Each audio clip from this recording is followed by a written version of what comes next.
Economía Hoy, con Gerardo Corrales. Sí, Diego. Luis Diego Soto. Don Roger, yo quiero hablarle a usted y la pregunta es a usted directamente. Porque desde que usted llegó acá, viene con una cara de póker y yo he sentido que está a la defensiva. Y tiene razón de estar a la defensiva. Probablemente usted siente que la gran mayoría de los que estamos acá no estamos de acuerdo con la política que usted ha estado haciendo. Y le quiero contar por qué. Todos estos señores son muy inteligentes, muy economistas, usted incluido, muy técnicos, muy académicos. Yo soy un microempresario que me hice en la calle, pero yo escucho y tengo amigos que están en diferentes sectores. Les voy a contar una cosa que tal vez ustedes no piensan. Las empresas exitosas en Costa Rica, miles, la utilidad es entre un 6 y un 16%. A 600 pesos teníamos ese nivel de utilidad, con costos estables. Los costos no han bajado, más bien subieron ahora al 3% de salarios este año.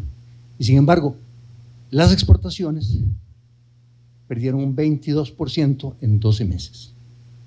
Si usted no me dice que eso es una caída muy abrupta, entonces yo no puedo entender, y creo que todos los que estamos acá nos pasa eso, no entendemos.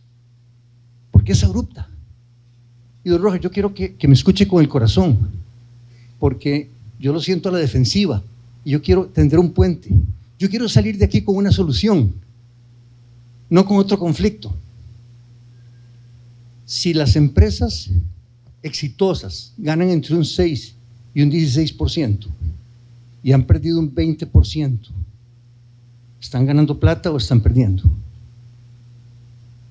Estamos perdiendo. Y esto está lleno porque la gran mayoría de las personas que estamos aquí estamos perdiendo dinero.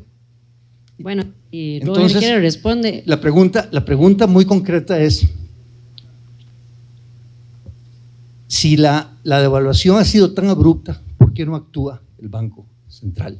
Y la otra es, ¿qué hay de malo en que el banco salga comprando y llevar la tasa a 550, salve la industria nacional, el 40% de la productividad, se llene de dólares y después los mande a Estados Unidos y crea un fondo soberano costarricense y utilicemos esos intereses nada más para lo que usted quiera, para fondo de pensiones, para pagar deuda, pero lo sacamos de circulación, porque el problema está claro, el diagnóstico está claro, exceso de dólares, por la razón que sea, pero tenemos que sacarlos y tenemos que salvar el 40% del sector productivo nacional. Se lo digo con el corazón. ¿Puedo responder? Bueno, lo primero es que no ha habido depreciación, sino lo que ha habido es apreciación, en el otro sentido. Sí, lo dije mal, perdón. Okay, sí. Yo no soy técnico, pero quería decir apreciación. Lo otro, vamos a ver, ¿ustedes le recomendarían a una entidad pública que tiene un precio que con fondos públicos voluntariamente paguen un precio más alto por cualquier bien y servicio que compre? ¿Se imaginan lo que sería eso? No le entiendo la pregunta, señor. Lo que me está diciendo, que algo que el Banco Central compra con fondos públicos, que son dólares, que los compre a un precio más alto que los que da el mercado. Eso fue lo que yo dije. Ustedes sí me entendieron, ¿verdad? Sí. Ah, bueno, qué bueno. Entonces, porque 550 no es el precio del mercado. No. Lo que estoy diciendo es que salgan a comprar y salven el sector productivo. Yo me estoy poniendo el sombrero del sector productivo nacional que aporta el 40% del PIB. Y ese 40% del PIB está perdiendo plata hoy y puede aguantar 2, 3 meses más, pero 6 meses más no. Y vamos a empezar a cerrar empresas y vamos a despedir gente, ¿cierto o no? Sí. Entonces, eso es lo que queremos evitar. Y esa es la pregunta que yo quiero hacer. ¿Por qué usted no ve eso como costarricense y no con el sombrero técnico? No, es que para ver el problema general nacional. Lo que tendría que ver es si el mercado da esos dólares. ¿Perdón? Si el mercado da esos dólares, usted dice. Hay un exceso de dólares, hay que sacarlos de el banco los que se está comprando. Pasemos, por favor, las preguntas puntuales. Se está comprando el precio del mercado. Sin comentarios ni nada, porque tampoco vamos a formar un debate, simplemente la pregunta puntual y la respuesta. Bueno, buenas noches. Yo sé que mis 5 minutos de control político pasaron hace 2 años, entonces no voy a hacer uso de ellos. Se ha hablado mucho sobre por qué el tipo de cambio o por qué el colón se ha apreciado. Inclusive don Gerardo ha dicho que debe estar en 620, más o menos de equilibrio. Se habla irresponsablemente de que esto es producto del narcotráfico, se habla de que los fundamentales de tipo de cambio son los que están afectando, se habla de un cambio estructural en la economía que está provocando esto. Pero yo quiero que me respondan una pregunta, usted, don Roger, y el resto de panelistas. ¿Está manipulando el tipo de cambio el Banco Central, sí o no, y con qué intenciones? Si es sí, ¿por qué? Y si es no, también, ¿por qué creen que no lo está haciendo? Muchas Definitivamente gracias. no.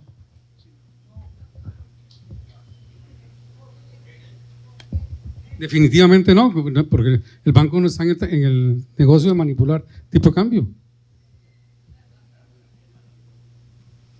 Sí, bueno, muchas gracias. Los felicito por este excelente evento y creo que, como decía el primer señor, todos estamos aquí porque creo que aquí toda la mayoría de las personas que están aquí están con la duda precisamente porque todos estamos perdiendo dinero. Y la pregunta concreta es que creo que solo don Gerardo se ha atrevido a mencionarlo, es el narcotráfico. La avalancha, muchas de las personas que están aquí, bueno, todas las personas que están aquí, tienen dinero ahorrado en dólares que se ganaron con el sudor de su frente. Y entonces, ¿qué estudio ha tenido el Banco Central y los demás para saber si hay alguna estadística o si se comunican con la DIS, con el organismo de investigación judicial respecto a la avalancha de dólares producto del narcotráfico?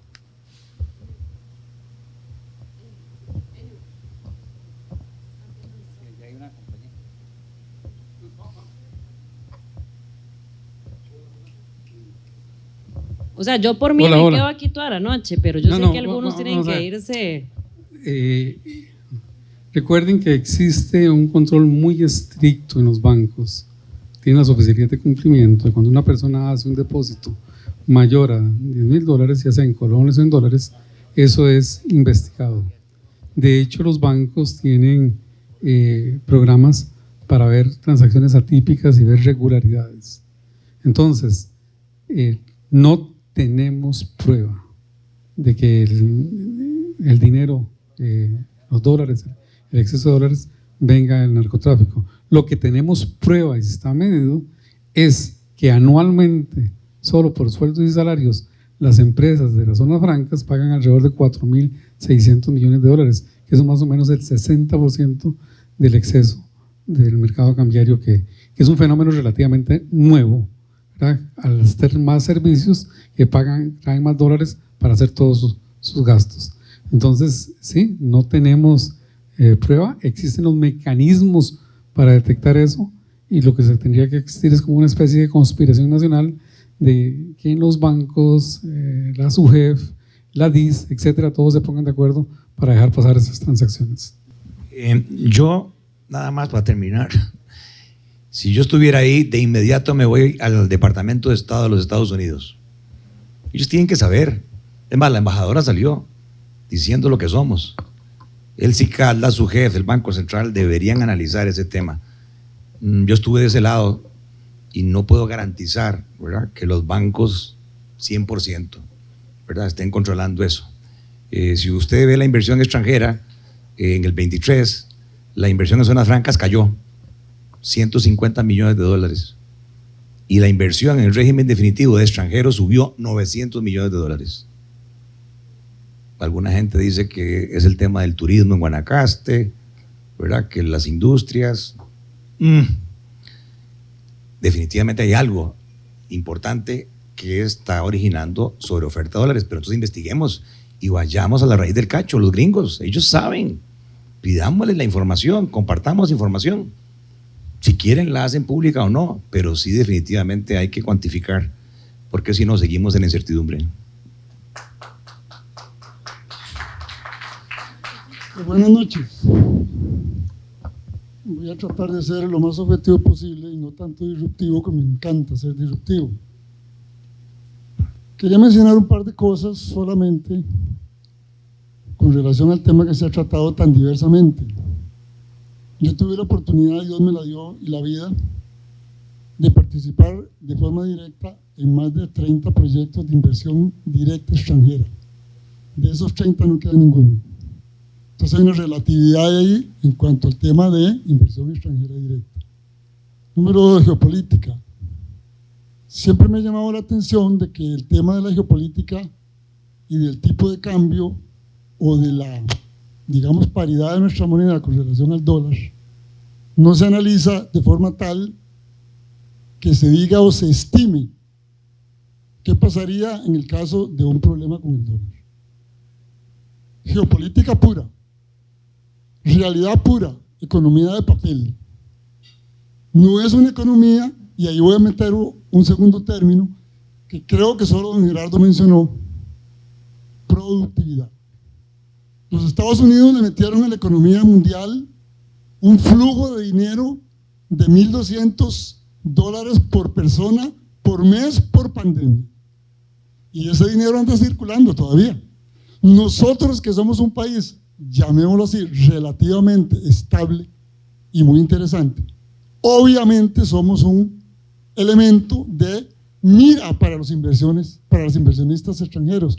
Y entonces estoy seguro, don Roger, usted lo debe saber, tal vez los compañeros también, de que vamos a seguir siendo enfrentados al ingreso de capital directo, porque la inversión extranjera directa probablemente se va a seguir manifestando en nuestro país. Termino. ¿Qué precauciones debemos tomar nosotros para blindarnos como país en función de un tipo de cambio y un ingreso de divisas que en su momento podrían colapsar, comparadas con otras divisas, con otras economías que no son necesariamente la economía de los Estados Unidos y que sí están basadas en producción y no en la impresión de papel?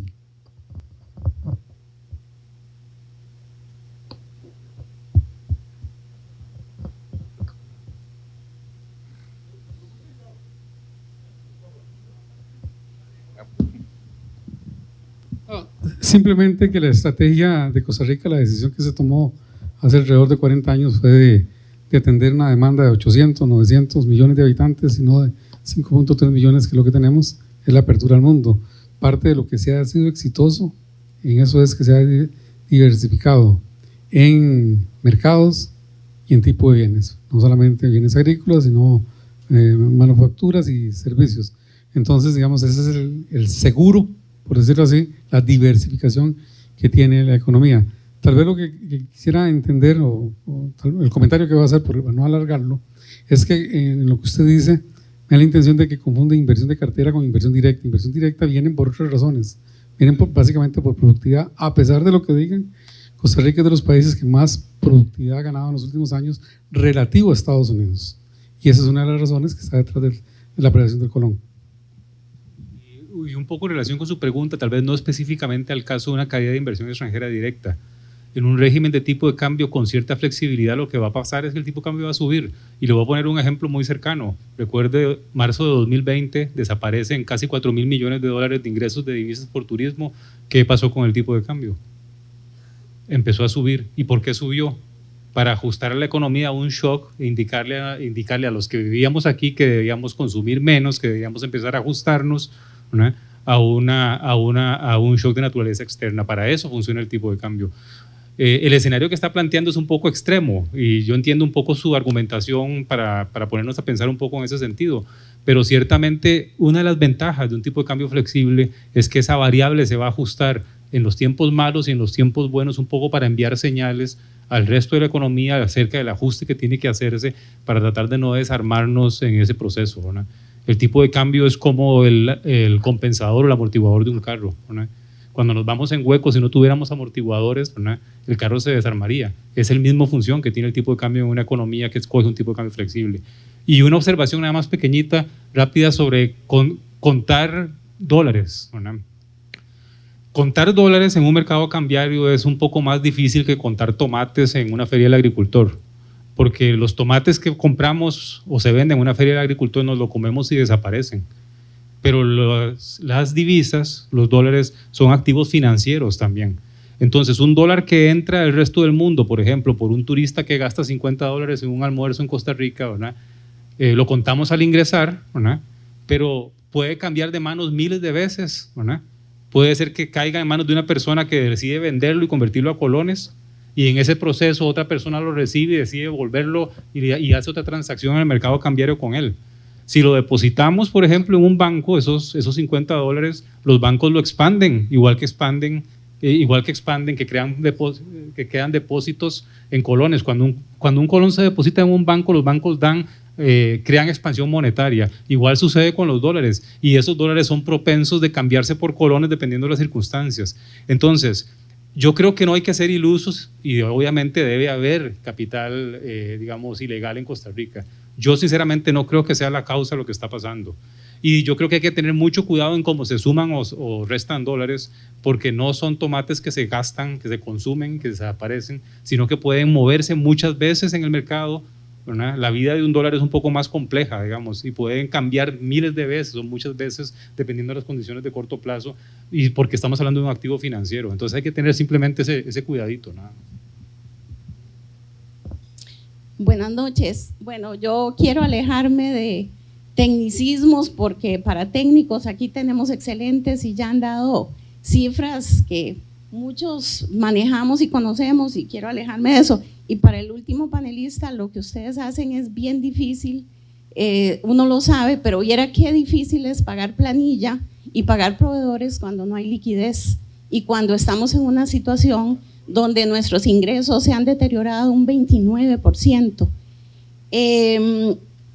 Con respecto, en realidad lo mío no es pregunta, lo que quiero hacer es como un derecho a berreo, ¿verdad?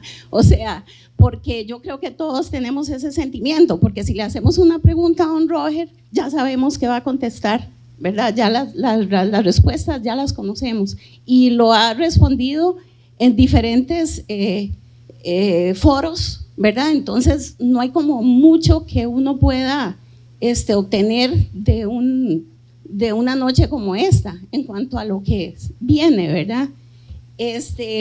Y lo que quiero decirle también es que ustedes se han preocupado mucho, don Roger, por mantener la inflación baja, pero la gente no come con inflación baja, la gente come con salario. Nosotros tenemos trabajadores que nos dicen, mire, yo prefiero que ustedes me paguen menos, pero que no me quiten el trabajo, porque si a mí me quitan el trabajo, yo no voy a cubrir, pero ni mis necesidades básicas. Entonces, nosotros somos un productor agrícola de 35 años. Ustedes hablan de reinventarse, de redireccionar recursos. Ya lo dijo, creo que fue don Eli el que dijo que una empresa de tecnología o de cuestiones médicas, de servicios, muy fácil, esos son un cascarón, levantan todo y se van, invierten en cualquier otro país. Pero nosotros, sector agrícola, ¿qué hacemos con los terrenos? Porque si dejamos de sembrar, además incurrimos en un montón de gastos, porque si no los vigilamos, si no ponemos seguridad, bueno, al momentito se nos meten hasta precaristas, ¿verdad? Hay que pagar impuestos aunque no se estén usando. O sea, se dice muy fácil que redireccionemos los factores de producción. La mano de obra, por ejemplo, bueno, ya hablé un poco de un factor que es la tierra, la mano de obra. Nuestra mano de obra es muy sensible. ¿Dónde se va a emplear una persona analfabeta? Porque eso es lo que nosotros empleamos en el sector agrícola, gente que con dificultad escribe su nombre. ¿Dónde se van a emplear? En chips, en tecnología, bueno, en ya servicios. Cerremos. Sí, ok, y también, bueno, ya para cerrar, porque tengo un montón de anotaciones y es como una réplica a lo que dijeron los diferentes panelistas. Vea, don Roger, hay que ser más serio, hablar en este momento de coberturas cambiarias y de Monex.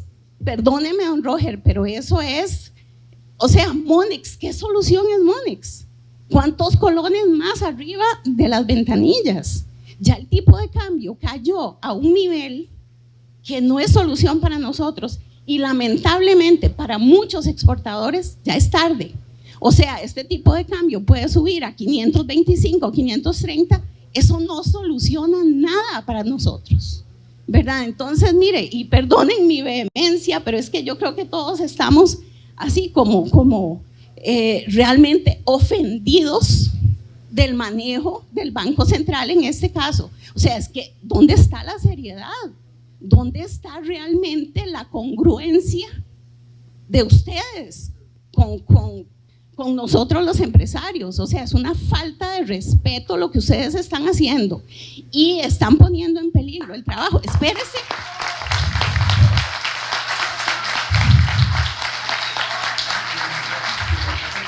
Estamos empezando, estamos viendo la punta del iceberg. Esperemos que la delincuencia todavía se haga se incremente, porque se va a incrementar, el desempleo viene, o sea, muchos estamos aguantando con la esperanza de que esto cambie, pero por lo que nosotros vemos y usted declara, esto no va a cambiar. Entonces, ¿qué va a hacer el país con la cantidad de desempleados que viene? Porque estamos nada más, repito, viendo la punta del iceberg. O sea, seamos más serios. Y don Roger, también quiero decírselo y quiero aprovechar la oportunidad, que yo pienso que tal vez muchos no se lo han dicho tan directo. Usted miente cuando dice que ustedes no han manejado el tipo de cambio hacia la baja. Claro que sí, don Roger, porque basta ver el movimiento de Monex de los últimos meses y el año pasado, donde cuando el tipo de cambio bajaba, ustedes lo dejaban ahí. Y falsamente, cuando ya estaba abajo, llegaban simplemente y ponían una ordencilla ahí y decían que ya habían intervenido.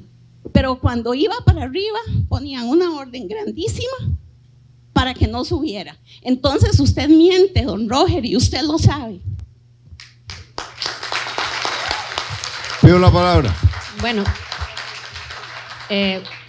me han rogado que por favor les deje unas preguntas más, pero porfa, sí, solo una pregunta de una línea o líneas, porque más bien ya Eli me dijo que le estoy arruinando su vida fit porque no va a llegar mañana a entrenar a las 5 de la mañana. Entonces, porque soy buena gente, voy a tomar unas preguntas, pero porfa, así, puntuales. Es más, de Rolando Araya, de Juan Manuel Tirado y de Juan Rafael, que desde hace rato me dijeron, pero puntuales. De una vez, yo no voy a hacer ninguna pregunta, ¿no? O sea, aquí no hay nada que discutir, esto está muy claro, ¿no? Pero nadie se atreve a decirlo. Nada de lo que se está discutiendo aquí tiene que ver con mercado, teoría, economía. No, es porque el presidente Chávez quiere que esto sea así, punto, no nos equivoquemos. Yo recuerdo, yo no conozco al señor presidente del Banco Central y no lo puedo valorar, y como cualquier ser humano yo lo respeto. Pero aquí viendo el público, veo a Rolando Laclé que sí se acuerda, no voy a decir el nombre del personaje para no humillarlo, que hay un diputado que era muy ingenuo, para decirlo respetuosamente, no sabía nada, pero pedía la palabra y hablaba, y le fueron a las quejas a Paco Calderón, y le dijeron, mire, ¿cómo usted puso a ese hombre? Y dice, sí, es cierto, es muy tonto, pero hace caso. ¿Ah? El Banco Central hace caso, punto, no nos equivoquemos, aquí no es teoría económica, ni economía, ni nada, es una decisión de un presidente que se ha sentado en la galleta de que esto tiene que ser así. Y aquí en este recinto hay una representación de una élite de Costa Rica que no ha permitido desplantes de autoritarismo como los que nosotros estamos viendo aquí, en este país. Y aquí tenemos un caso.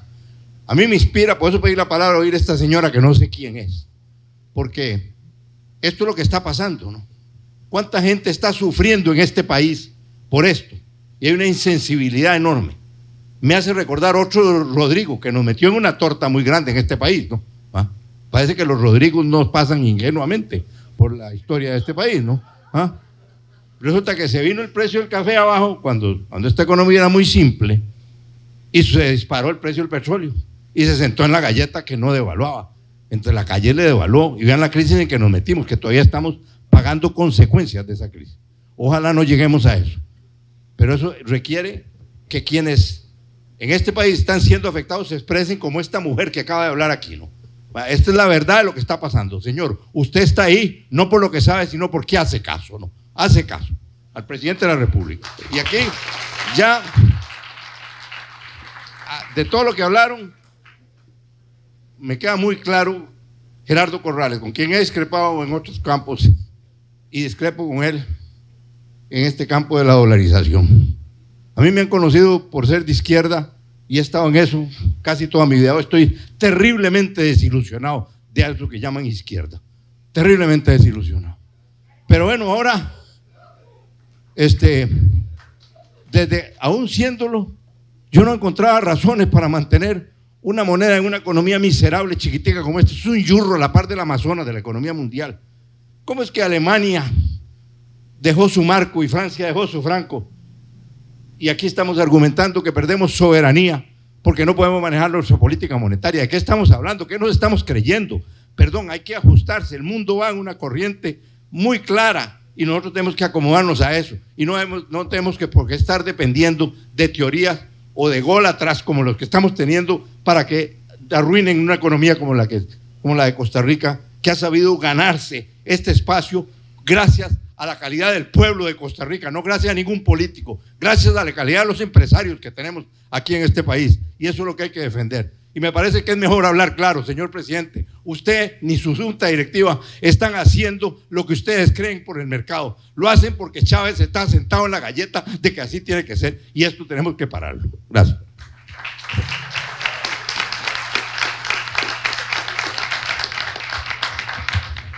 Me va a ser un poco difícil después de las dos arengas públicas hacerle al presidente central y a José Luis Arce las dos preguntas.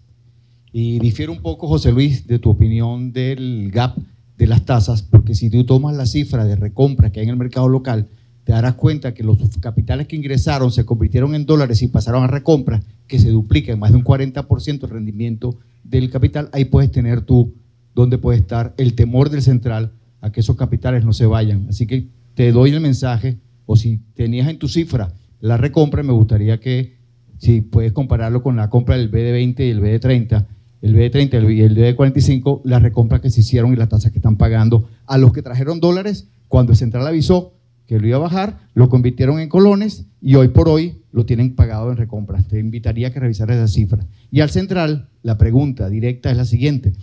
Cuando en esa cuenta de otros tenían 480 millones, que algunos economistas de 3 pesetas, como dice mi amigo Gerardo Corrales, nos decían que por qué queríamos pagar el FLAR, el central no pagó el FLAR.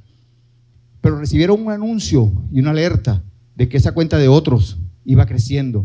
La cuenta llegó a 800 millones, y ahí meto a los participantes de la Junta Directiva, que no sé si se los dijeron a todos o solamente al presidente de la Junta.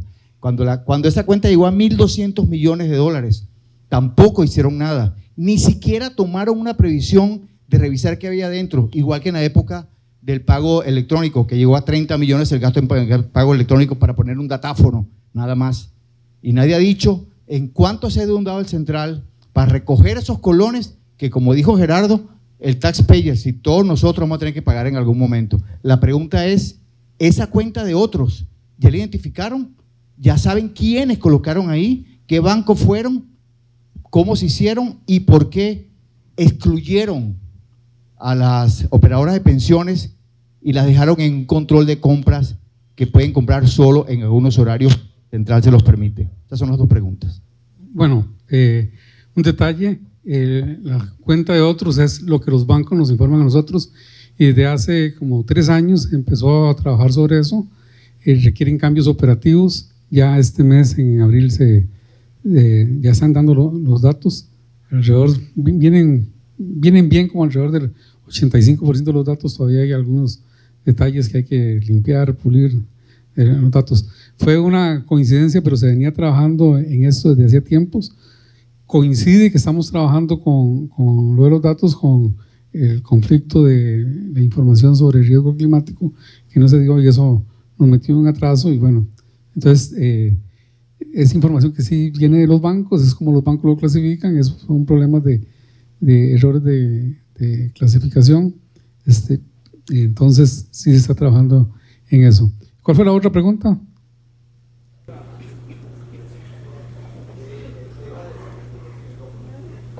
Yo le escucho. ¿El tema de qué?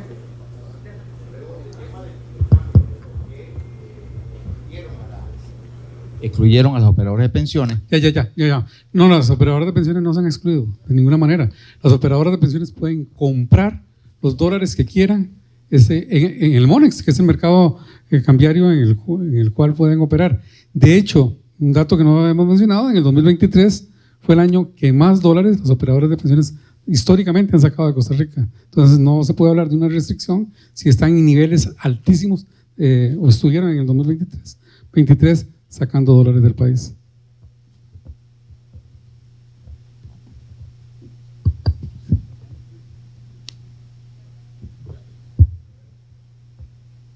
Buenas noches. Bueno, para cambiar un poquito el tema de tasa política monetaria y demás, quiero hacer una pequeña reflexión,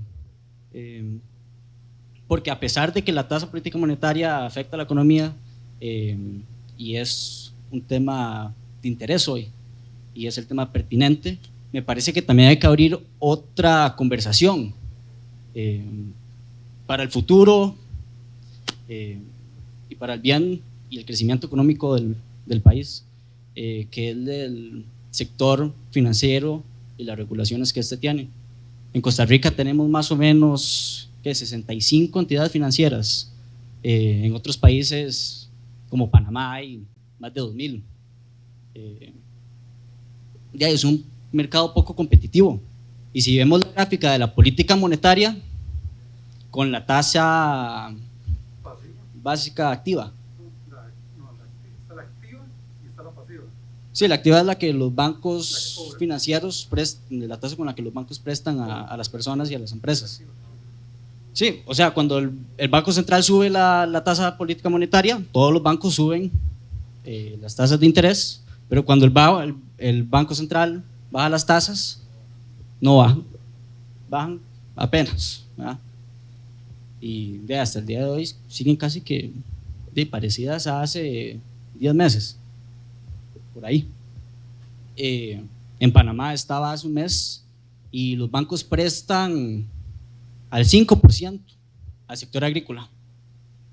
Entonces, quería pedirle la opinión, tal vez Ali, que está en la Comisión de Reforma del Estado.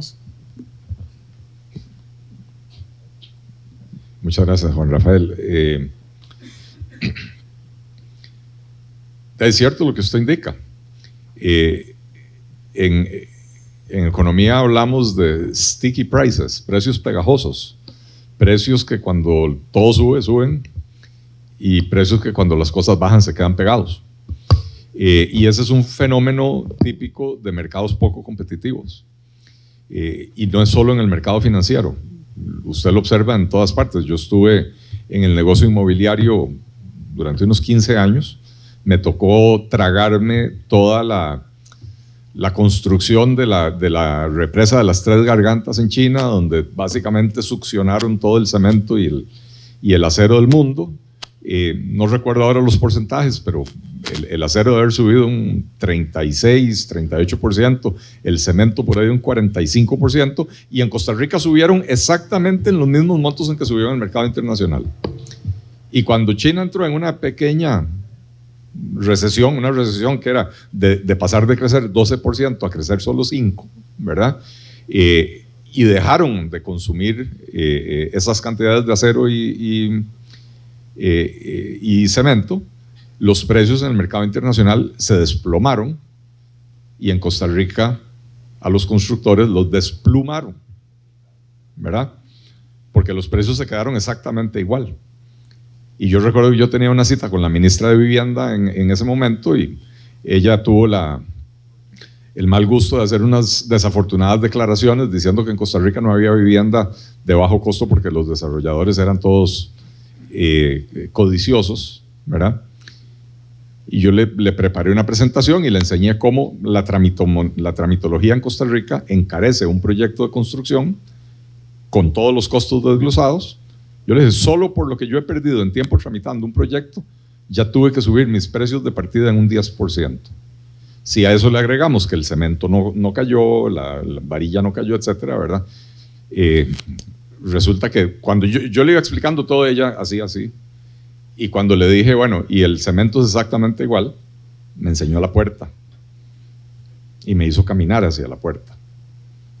La ministra de Vivienda toda la vida ha trabajado por la industria cementera, no le gustó que se lo tocara. Ese es un fenómeno, insisto, de la falta de competencia. Y cuando yo hablaba anteriormente de la necesidad de promover políticas de competitividad y políticas de productividad, cuando yo dije que El Salvador dolarizó, pero siguió con un partido socialista o un partido de derecha mercantilista, esas eran las dos opciones, por supuesto que no iba a crecer. Panamá tuvo gobiernos corruptos, todo lo que usted quiera, aquí también, ¿verdad? Pero allá con corrupción crecían y aquí con corrupción nos estancamos. Tenemos que volver en este país, sí, ciertamente, lo han dicho ya varias personas, estamos hablando del tipo de cambio, estamos obsesionados con el tipo de cambio porque está creando un problema real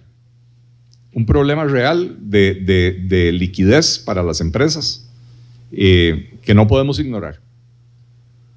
Pero el problema de fondo es un problema de competitividad de la economía costarricense al que nadie le quiere entrar. Y hay que decirlo claramente, en la Asamblea Legislativa hay 6 fracciones, 5 de las cuales no les interesa hablar de reforma del Estado, no les interesa hablar de competitividad, no les interesa hablar de disminuir el tamaño del aparato estatal, no les interesa hablar de promover el crecimiento desde el sector privado. Y mientras esa siga siendo la composición de la sociedad costarricense reflejada en la Asamblea Legislativa, las cosas van a seguir igual.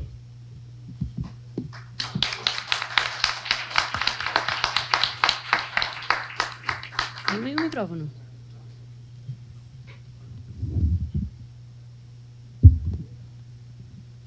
Yo coincido con usted, hay muy poca competencia, hay mucha tranquilidad en el sistema financiero.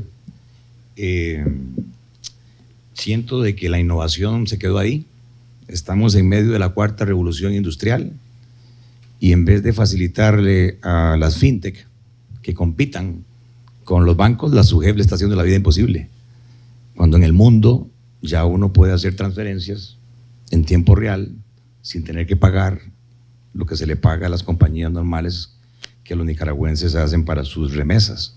$100 y tienen que pagar $10 o $20 cuando ya eso en el mundo está superado. Pero también creo que somos corresponsables, porque ahora se está discutiendo a propósito de lo que decía don Rolando Araya, de la izquierda, de que no se venda al Banco de Costa Rica porque es de las joyas de la abuela. ¿Cuáles joyas de la abuela? Si la rentabilidad de ese banco el año pasado en colones fue de un 3%. ¿Ustedes sostendrían una entidad que les da el 3% con un índice de eficiencia operativa del 80%? O sea que los gastos administrativos se llevan el 80% de los ingresos. ¿Para quién es ese banco? Es de todos los costarricenses. Y entonces lo que ven ustedes es que ese proyecto no va a ir, no por temas técnicos, sino porque los señores que están ahí en Cuesta Moras, ¿verdad?, ideológicamente se oponen. Y ese es el problema nuestro, creo yo. El problema es que perdimos los estadistas, no hay estadistas. Y entonces, como decía aquel diputado de San Ramón, la gradería de Sol se adueñó, ¿verdad? Si los campos no se llenan porque el sector privado no participa en la política, otros los van a ocupar con otros intereses. Entonces no nos quejemos, tenemos que involucrarnos, ¿verdad? Yo creo que ese tema es fundamental. Y por último, es muy difícil para Roger en el asiento en que está ahí, yo por lo menos le diría capacidad de escucha. Escuchen, ¿verdad? No quiero decir con esto que hagan nada artificial, pero escuchen, porque lo que siento es que la cocina se está calentando, la cocina se está calentando. Y don Pepe decía, es que los ticos son amansados, somos domesticados. Somos el primer país, ¿verdad?, dentro de la OCDE que tiene la mayor desigualdad en la distribución del ingreso. No comparado con los países nórdicos, señores, por encima de México, por encima de Chile, por encima de Colombia. Hay casi 1,5 millones de ticos que ganan al mes 120,000 pesos. Es que ni el chifrijo de 2 birras. Pero nosotros seguimos en la burbuja, ¿verdad? Creyendo que aquí nada nos va a pasar, y ya empezamos a ver los indicios. Ya no es sicariato. Ayer vieron un par de señoras en una hamaca, llega el carro y se robaron 15 millones en joyas.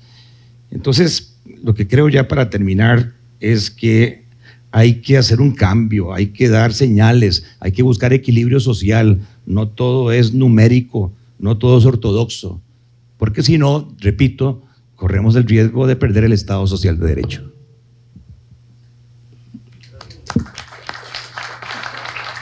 Bueno, yo sé que nadie se quiere ir, así que les tengo una buena noticia. Los restaurantes del Club Unión están abiertos para los que se quieran quedar ahí conversando.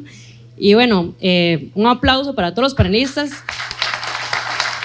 no solo por las intervenciones que han tenido, sino también porque la verdad es que se quedaron mucho más tiempo el que teníamos para este evento.